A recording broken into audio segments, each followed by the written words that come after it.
Hello, तो स्वागत है आपके अपने चैनल समग्र शिक्षा जानकारी पे। जैसा कि ये क्लास चल रहा है हिस्ट्री का, और हिस्ट्री में हम पढ़ने वाले हैं सिंधु घाटी सभ्यता। सिंधु घाटी सभ्यता में टॉप 100 क्वेश्चन का सीरीज चल रहा है, जिसका आज हम लोग पार्ट 3 पढ़ने वाले हैं। इस चैप्टर से हमेशा हर एक एग्जाम में लगभग 1-2 क्वेश्चन देखने को मिलता है। तो आज हम पार्ट 3 पढ़ेंगे, जिसको अच्छे से विस्तार से समझने का कोशिश करेंगे। तो यदि आपने पार्ट 1 और पार्ट 2 नहीं देखा है तो आपको डिस्क्रिप्शन में मिल जाएगा लिंक, जहाँ से आप देख लेंगे तो आपको ये पार्ट 3 अच्छे से समझ में आएगा। तो हम देखते हैं आज का क्वेश्चन है कि किस सभ्यता में मिट्टी के अत्यधिक मूर्तियों के मिलने से ऐसा अनुमान लगाया जाता है कि वह सभ्यता कैसा था, मातृसत्तात्मक था। तो इस सभ्यता में क्या है ना, बहुत ज़्यादा मिट्टी के मूर्ति मिला है। जब इसका क्या चीज़ हुआ, हमें जानकारी हुआ सिंधु घाटी सभ्यता का, तो वहाँ से बहुत ज़्यादा मिट्टी के मूर्तियाँ भी हमें मिली, जिससे हम ये अनुमान लगाते हैं कि यह सभ्यता कैसा था, मातृसत्तात्मक। तो ये जो मातृसत्तात्मक था, ये कौन सी सभ्यता की बात कर रहा है, सैंधव समाज। यानी सैंधव समाज कहने का मतलब हो गया है कि सिंधु घाटी सभ्यता में जो लोग निवास करते थे उनको क्या कहा जाता था, सैंधव समाज या सैंधव वासी भी कहा जाता था। तो ये क्वेश्चन है। दूसरा क्वेश्चन देखते हैं। दूसरा क्वेश्चन है पर्दा प्रथा और वेश्यावृत्ति किस सभ्यता में प्रचलित थी। ये क्वेश्चन अक्सर एग्जाम में पूछे जाते हैं, कभी कभी एक साथ पूछ दिया जाता है, कभी कभी अलग अलग भी पूछा जाता है कि पर्दा प्रथा किस सभ्यता में प्रचलित था, या फिर वेश्यावृत्ति किस सभ्यता में प्रचलित था। कभी कभी साथ में भी पूछा जाता है, तो मैंने यहाँ पे साथ में ही कराने का कोशिश किया है। पर्दा प्रथा और वेश्यावृत्ति किस सभ्यता में प्रचलित था।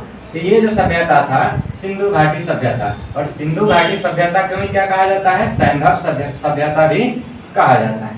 देखते हैं अगला क्वेश्चन। अगला क्वेश्चन है शवों को दफनाने, जैसे जो मृत व्यक्ति हुआ करता था उनको दफनाने एवं जलाने के साक्ष्य कहाँ से मिले हैं। तो यहाँ पे आपको 2 क्वेश्चन यहाँ पे देखने को मिलेंगे, एक दफनाने की बात हो रहा है और एक जलाने की बात हो रहा है। तो दोनों अलग अलग से हमें प्राप्त हुआ है।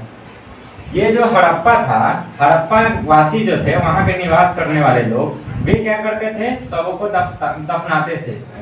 और जो मोहनजोदारो के जो निवासी थे वो सबको क्या करते थे, जलाते थे। तो यानी हड़प्पा में हमें क्या चीज का साक्ष्य मिला है, शवों को दफनाने का, और मोहनजोदारो से क्या मिला है, शवों को जलाने का। लेकिन वहाँ भी 2 ऐसे जगह हुए, एक लोथल और दूसरा कालीबंगन। लोथल आपको गुजरात में है और कालीबंगन कहाँ है, राजस्थान में है। तो ये जो 2 ऐसा जगह मिला है जहाँ से युग्म, यानी कि यहाँ पे क्या आपको दफनाने और जलाने दोनों का साक्ष्य हमें मिला है। तो आपको याद रखना है, हड़प्पा में क्या हुआ है, सिर्फ सबको दफनाया जाता था और मोहनजोदारो में जलाया जाता था। लेकिन लोथल और कालीबंगन जो था, ये क्या था, यहाँ से युग्म समाधियाँ मिला है, यानी वहाँ पे दोनों तरफ के देखने को मिला है। यानी जलाया भी गया है वहाँ पे शवों को और दफनाया भी गया है। तो आपको ये क्वेश्चन अच्छे से समझ में आ गया होगा। देखते हैं अगला क्वेश्चन। सैंधव सभ्यता के विनाश का मुख्य कारण संभवतः था। कहने का मतलब है कि जो सिंधु सभ्यता था उसका विनाश का मुख्य कारण क्या था, ये क्वेश्चन पूछने का इसका अर्थ है। तो यानी कि संभवतः है, इसका जो हमें है सही अभी तक प्राप्त नहीं है, लेकिन ऐसा माना जाता है क्योंकि सिंधु घाटी जो सभ्यता था ये किस नदी के किनारे था, सिंधु घाटी सभ्यता सिंधु नदी के किनारे था। क्योंकि हम लोगों ने पढ़ा था कि सिंधु घाटी के लोगों का मुख्य धंधा क्या था, कृषि था, क्योंकि वो नदी के घाटी पे बसा हुआ था। तो यानी कि वहाँ पे जब बाढ़ आया तो हम ये अनुमान लगाते हैं कि सिंधु घाटी जो सभ्यता था इसका विनाश का मुख्य कारण क्या था, ये बाढ़ था।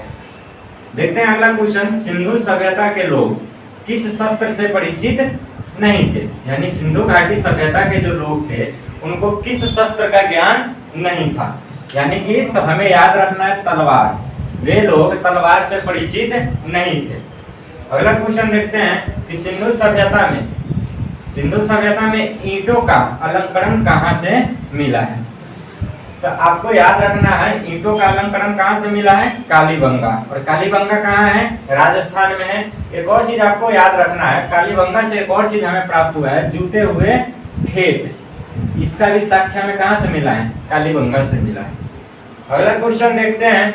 सिंधु घाटी सभ्यता के लोग विश्वास करते थे, जो वहाँ के निवासी थे वे किस चीज में विश्वास करते थे, तो ये लोग मातृशक्ति में विश्वास करते थे, क्योंकि ये लोग मातृ देवी को ज्यादा प्रधानता देते थे। तो ये किसमें विश्वास करते थे? मातृशक्ति। अगला क्वेश्चन है, भारत में खोजा गया सबसे पुराना शहर, कहाँ की बात कर रहा है? भारत में। तो भारत में खोजा गया सबसे पुराना शहर उस समय कौन था? हड़प्पा। लेकिन अब ये वर्तमान में कहाँ है? पाकिस्तान में। आपको याद रखना है। सिंधु सभ्यता में मोहनजोदारो का अर्थ होता है, जो सिंधु घाटी सभ्यता है वहां पे मोहनजोदारो एक जगह है। आखिर इसका अर्थ क्या होता है? तो मृतकों का टीला। अब मृतकों का टीला क्या है? तो जब वैज्ञानिकों ने इस पे थोड़ा चर्चा कर लेते हैं, मृतकों का टीला आखिर मोहनजोदारो को क्यों कहा जाता है। जब वैज्ञानिकों ने इस पे रिसर्च करना शुरू किया तो पता चला कि यहाँ के हर गली मोहल्ले और नालों से क्या चीज प्राप्त हो रहे थे? कंकाल प्राप्त हो रहे थे। और वे कंकाल कोई जानवर का नहीं था, बल्कि क्या चीज का था? मनुष्यों का कंकाल प्राप्त हो रहा था। और कुछ तो ऐसे कंकाल मिले जैसे कि एक कंकाल का हाथ दूसरे कंकाल के हाथ से जुड़ा हुआ था।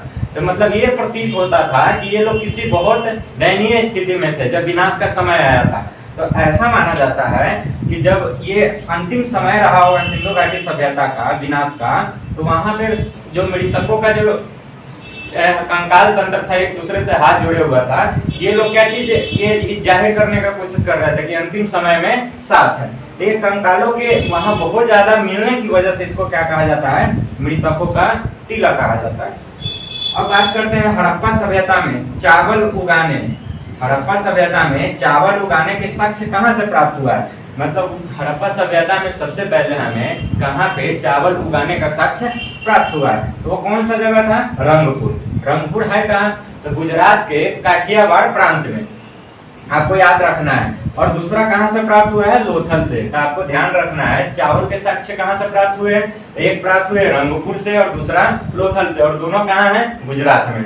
बस रंगपुर जो है ये आपको याद रखना है, गुजरात के काठियावाड़ प्रायद्वीप में पाया जाता है। अगला क्वेश्चन है, सिंधु घाटी के लोग का व्यापारिक संबंध किससे था? जो सिंधु घाटी के लोग थे ये ज्यादातर व्यापार करते थे किसके साथ करते थे?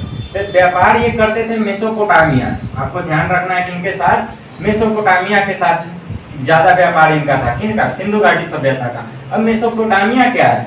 तो मेसोपोटामिया जो है फारस की खाड़ी में, जो उत्तर साइड में पहले मेसोपोटामिया था उसका अब क्या चीज हो गया है? नाम इराक। क्या चीज हो गया है? इराक नाम हो गया है। आपको ध्यान रखना है। ये कहाँ पे था मेसोपोटामिया? फारस की खाड़ी के उत्तर में पड़ता था, जो प्राचीन नाम था ये। अब क्या हो गया है? जिसको हम इराक कहते हैं। तो सिंधु घाटी के लोगों का सबसे ज्यादा व्यापारिक संबंध किसके साथ था? तो आपको याद रखना है मेसोपोटामिया के साथ। अगला क्वेश्चन देखते हैं, सिंधु घाटी सभ्यता में अग्नि पूजा या इसको अग्नि कुंड भी कहा जाता है, क्वेश्चन में कभी कभी अग्नि कुंड करके देता है। तो अग्नि पूजा के साक्ष्य कहाँ से मिले? यानी कि सिंधु घाटी सभ्यता में हमें ऐसा कहाँ पे प्राप्त हुआ है कि वहाँ के लोग क्या करते थे? अग्नि की पूजा करते थे। या फिर कहा जाता है अग्नि कुंड का साक्ष्य हमें कहाँ से मिला? तो आपको याद रखना है कालीबंगा से मिला है। कहाँ से? कालीबंगा से मिला है। और कालीबंगा कहाँ है? राजस्थान में। और क्या है ना, कालीबंगा के साथ साथ लोथल से भी थोड़ा हमें देखने को मिलता है अग्निकुंड। तो दो जगह आपको याद रखना है, एक कालीबंगा वहां से भी हमें मिलता है अग्निकुंड की जानकारी, और दूसरा लोथल से भी हमें प्राप्त होता है। अगला क्वेश्चन देखते हैं कि हड़प्पा कालीन 5000 वर्ष पुराना कुआं, हड़प्पा कालीन सभ्यता में उस समय एक 5000 वर्ष पुराना कुआं एवं मिट्टी के बर्तन हाल ही में कहाँ खोजे गए हैं? ये अब की बात कर रहा है कि हड़प्पा कालीन समय जब था उस समय 5 ऐसा जब खोज के बाद पता चला कि ये जो कुआं है या फिर मिट्टी के बर्तन है ये लगभग 5000 साल पहले का है। तो ये जो अभी वर्तमान में कहाँ खोजा गया? तो ये भीड़दाना, आपको याद रखना है भीड़दाना से प्राप्त हुआ है। अगला क्वेश्चन है कि पूरा लेख विद्या से क्या अभिप्राय है? यानी पूरा लेख से हमें क्या जानकारी प्राप्त होती है? तो पूरा लेख में मुख्य रूप से क्या होता है? शिलालेखों का अध्ययन करते हैं। जब हम पढ़ेंगे अशोक के बारे में तो उनका जो शिलालेख सब है उस समय हम इसको डिस्कस करेंगे। तो आपको अभी याद रखना है पूरा लेख से हमें क्या जानकारी प्राप्त होता है? तो शिलालेख का अध्ययन करते हैं। अगला क्वेश्चन है कि धौलावीरा किस राज्य में स्थित है? तो धौलावीरा आपको कहाँ है? तो गुजरात के कच्छ प्रदेश में है। आपको ध्यान रखना है धौलावीरा कहाँ है? गुजरात के कच्छ प्रदेश में है। ये अब तो खैर ये अभी वहां पे लगभग वर्तमान में कितने लोग निवास करते हैं? लगभग 50,000 लोग। लेकिन 4000 साल पहले, ये कब की बात कर रहा है? 4000 साल पहले धौलावीरा उस समय जब ये सिंधु घाटी सभ्यता था, उस समय का प्राचीन एक जगह हुआ करता था, प्रसिद्ध जगह। ये धौलावीरा का 4000 साल पहले इसका क्या चीज हो गया, पतन होना शुरू हो गया था। तो उम्मीद है आपको ये क्वेश्चन अच्छे लगे होंगे। यदि अच्छा लगा है तो आप हमारे चैनल को सब्सक्राइब करें। इसका पार्ट 4 मैं लाऊंगा। 100 क्वेश्चन इसमें करना है टॉप, जो अक्सर एग्जाम में पूछे जाते हैं। तो उम्मीद करते हैं आपको ये वीडियो अच्छा लगा होगा। तब तक के लिए धन्यवाद।